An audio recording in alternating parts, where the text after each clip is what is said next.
Salam sejahtera untuk kita semua. Pelajaran Sekolah Sahabat dengan tema utama kebenaran zaman ini dalam Kitab Ulangan. Pelajaran ke-12, Kitab Ulangan dalam Perjanjian Baru. Jumat 17 Desember. Pendalaman. Sama seperti Perjanjian Lama mengutip dirinya sendiri, maksudnya beberapa nabi akan mengutip atau merujuk pada teks dari 5 kitab Musa. Perjanjian Baru juga diisi dengan kutipan-kutipan, referensi, dan kiasan langsung dari Perjanjian Lama. Mazmur, Yesaya, dan Ulangan adalah kitab yang paling sering dikutip. Sering juga penulis Perjanjian Baru mengutip dari apa yang diketahui sebagai Septuagint atau LXX. Kadang ini disebut sebagai Perjanjian Lama dalam bahasa Yunani, di mana dikenal sebagai terjemahan Yunani pertama dari Alkitab bahasa Ibrani. 5 kitab yang pertama dari Alkitab yang dikenal sebagai Torah atau Pentateuch diterjemahkan pada abad ketiga sebelum Masehi, dan yang sisa kitab lainnya dari Perjanjian Lama diterjemahkan kira-kira abad kedua sebelum Masehi.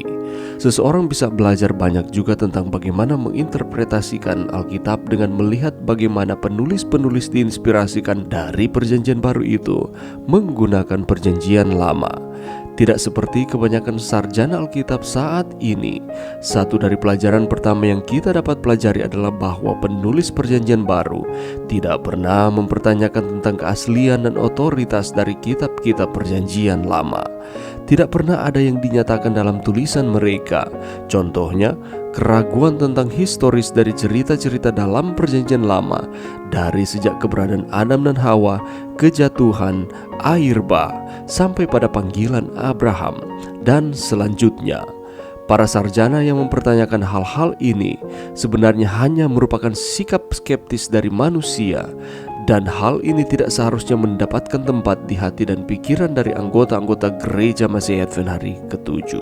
Pelajaran yang bisa kita dapatkan pada hari ini dan merupakan rangkuman sepanjang minggu ini.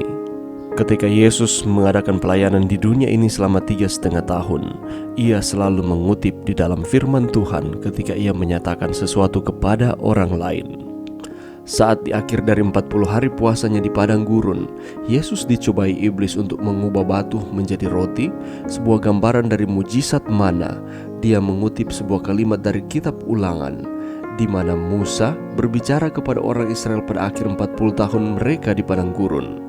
Manusia hidup bukan dari roti saja, tetapi dari firman yang keluar dari mulut Allah.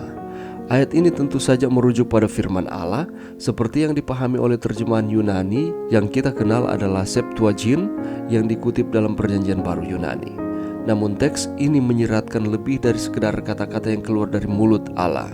Teks Ibrani mengatakan secara harfiah, manusia akan hidup dari semua yang keluar dari mulut Allah. Jadi Yesus mengutip di dalam Perjanjian Lama untuk menyatakan bahwa baik Perjanjian Lama maupun Perjanjian Baru merupakan firman Allah. Kalau kita membaca di dalam Matius pasal 4 di dalam pencobaan di padang gurun ini, iblis juga merujuk pada kitab suci sebagai yang diilhamkan, dan baik Yesus maupun iblis menggunakannya sebagai adat tertulis untuk memperkenalkan akan kutipan dan mendukung akan argumentasi mereka. Tetapi hanya Yesus yang menunjuk pada Allah dan iblis itu tidak. Iblis hanya berfokus pada keajaiban dan Allah tidak penting dalam teologisnya. Tetapi sebaliknya, Yesus berfokus kepada Allah yang harus kita sembah, yang harus kita hormati, dan yang harus kita hargai. Dan juga jangan pernah kita lupa bahwa kita harus menuruti hukum, tetapi penurutan terhadap hukum bukan untuk mendapatkan keselamatan, karena keselamatan itu diberikan Allah dengan cuma-cuma. Kasih karunia Allah itu diberikan kepada kita dengan gratis. Kita menuruti hukum oleh karena ungkapan syukur, rasa terima kasih kita kepada Tuhan atas kasih karunia keselamatan yang Tuhan sudah berikan kepada kita. Karena kita mengasihi Tuhan, maka kita menuruti akan perintah-perintahnya. Dan jangan pernah kita lupa bahwa Yesus datang ke dunia ini. Dia mati menjadi korban untuk memberikan keselamatan kepada kita. Musa meramalkan akan kedatangan seorang Mesias atau yang diurapi, dan Yesus memenuhi akan nubuatan tersebut ketika ia datang di dunia dan dia menjadi berkorban untuk saudara dan saya. Dan ini sudah tercatat baik di dalam perjanjian lama dan digenapi di dalam perjanjian baru. Itulah sebabnya Alkitab merupakan keseluruhan dari firman Allah, baik perjanjian lama maupun perjanjian baru.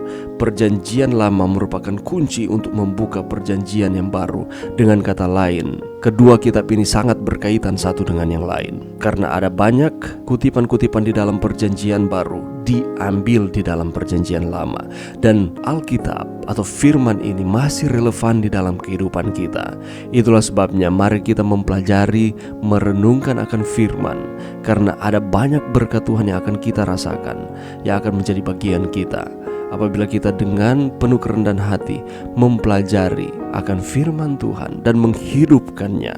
Itulah sebabnya mari kita mengambil waktu mempelajari akan firman Allah di mana saja kita berada, sehingga kita akan terus merasakan berkat Tuhan di dalam kehidupan kita. Mari berdoa.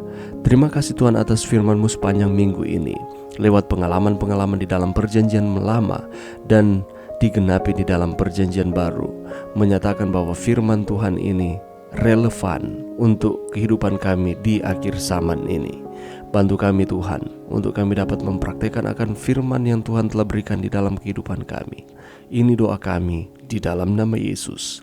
Amin.